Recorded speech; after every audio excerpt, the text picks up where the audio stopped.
در آغاز قرن هفتم هجری ایران سرزمین پهناوری بود که تحت فرمان خوارزمشاهیان اداره میشد.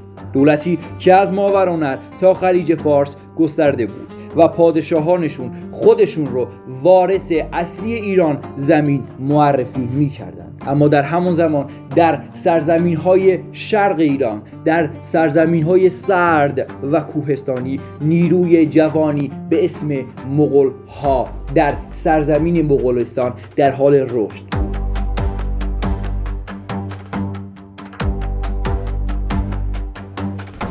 نیروی به رهبری مردی به اسم تموچین که بعدها به تأثیر جهان اسلام به نام چنگیز خان شناخته شد.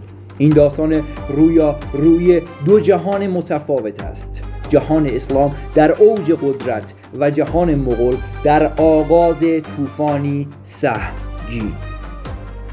در ارتباط میان این دو جهان نام جوان ایرانی یعنی جلال الدین خوارزمشاه در تاریخ جاودانه شد. برای درک بهتر این موضوع باید کمی به عقب‌ترها برگردیم. خوارزمشاهیان پس از سلجوقیان قدرت را در ایران به دست گرفتند. آنها توانستند قلمرو وسیعی از آسیای میانه، خراسان، عراق را در اختیار گیرند، اما قدرتشان همراه با اختلافات داخلی و بی‌تدبیری همراه بود. در سوی دیگر مغولان که زندگی ساده‌ای داشتند در چادرها با اقتصادی مبتنی بر دامداری زندگی می‌کردند. اما اتحاد قبایل مغول زیر پرچم چنگیزخان آنها را به یک ماشین کشتار بی‌رحم تبدیل کرده بود. سپاهیان چنگیز منظم، سریع و بی‌رحم بودند. آنها با تاکتیک‌های تازه ارتش‌های بزرگ را یکی پس از دیگری شکست می‌دادند. چنگیز نه تنها یک جنگاور بود، بلکه یک فرمانده با نبوغ تازه و جدید بود. چنگیز خان مردی که از دل صحرا برخاسته بود، با انضباط آهنین و بی‌رحمش مشهور شد. او به سربازانش آموخته بود که هیچ شهری نباید بدون اجازه او باقی بماند. یا تسلیم میشوند یا از دم تیغ شمشیرهایمان میگذرند. در مقابل او یعنی چنگیز جوانی پویا وجود داشت به اسم جلال الدین خوارزمشاه که زمانی اسمش به میدان می آمد لرزه به تن دشمن می انداخت. جلال الدین پسر سلطان محمد خوارزمشاه بود. او جوانی شجاع، بلند پرواز، با وقار، نترس بود، اما با پدری سختگیر و بی‌اعتماد نسبت به او. سلطان محمد بارها به او بیمهری کرد و حتی او را از جانشینیش کنار گذاشت. با این حال جلال الدین در دل سربازان و مردم محبوبیت ویژه‌ای داشت. او مرد میدان بود. سرنوشت ایران زمانی تغییر کرد که گروهی از بازرگانان مغول وارد شهر اترار ایران شدند. والی شهر به دستور سلطان محمد آنها را کشت و اموال بازرگانان را مصادره کرد. چنگیزخان که بهانه‌ای برای حمله می‌خواست حالا خشمگین شد. سپاهی عظیم به سمت ایران ویرانه کرد. ابتدا بخارا و سمرقند، شهرهای پربرکت دارای کشاورزی‌ها با سیستم‌های نوین ویران شد. شهرها یکی پس از دیگری به آتش کشیده می‌شد. نیشابور در خون غرق شد.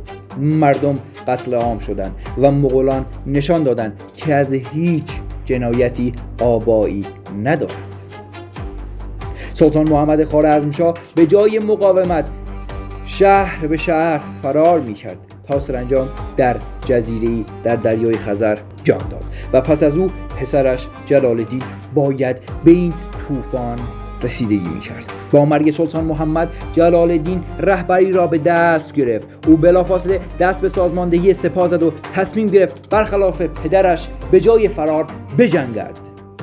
جلال الدین نخستین درگیری‌هایش با مغولان را با شجاعت آغاز کرد. او هرچند نیروی اندک داشت اما روحیه‌ای بزرگ در دل سپاه جمعید. سربازانش به او ایمان داشتند زیرا او در صف اول می جنگید نه در پشت جبهه. مردم در او امیدی تازه می‌دیدند، امیدی برای مقاومت.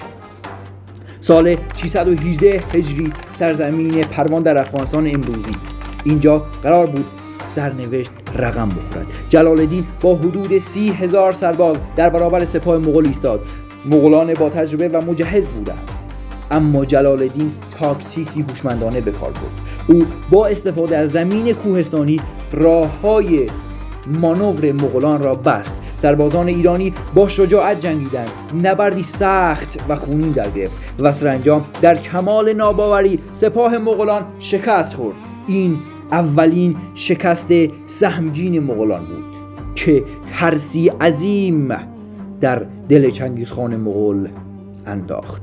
خبر پیروزی جلال الدین در پروان مانند شعله‌ای در دل ایرانیان روشن شد و ایرانیان نسبت به این جوان قوی پنجه امیدوار شدند و در مقابل این پیروزی خشم چنگیز خان را شعله ور کرد. چنگیز خان که تا آن زمان شکست ناپذیر بود، این بار شخصا به میدان آمد. او سوگند خورد که جلال الدین را نابود خواهد کرد. با لشکری عظیم حرکت کرد. جلال الدین به سوی هند عقب نشینی کرد. در مسیر بارها با مغولان درگیر شد، اما سپاهش روز به روز ضعیفتر. گرسنگی، فرسودگی و خیانت برخی فرماندهان شرایط را برای او سخت‌تر و سخت‌تر می‌کرد، اما هرگز تسلیم نمی‌شد. سرانجام در ساحل رود سند جلال الدین با سپاهی اندک محاصره شد. پشت سرش مغولان، پیش رویش رود خروشان. راهی جز مرگ یا پرواز نبود. او سوار بر اسب شد، به یارانش نگاه کرد و بی هیچ تردیدی به دل آب زد. اسبش امواج سهمگین را شکافت و به سوی آن سوی رود رفت و با کمان آرشین مانندش افراد زیادی از سربازان چنگیز خان مغول را از بین برد.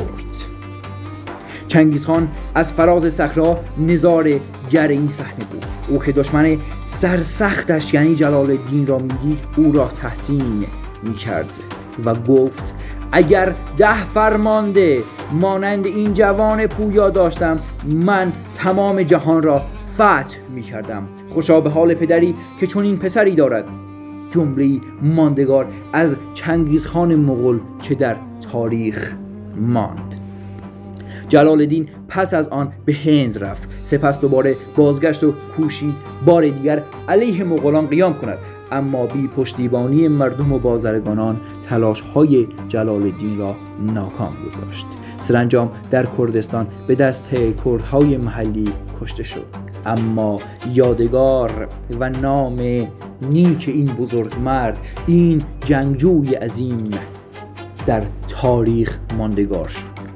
او شاید نتوانست ایران را از مغول نجات دهد، اما نماد شجاعت، غیرت، مقاومت است. جلال الدین خرمشاه، جوانی که در برابر بزرگترین فاتح تاریخ ایستاد، همچنان در حافظه ملت ایران جاودانه ماند.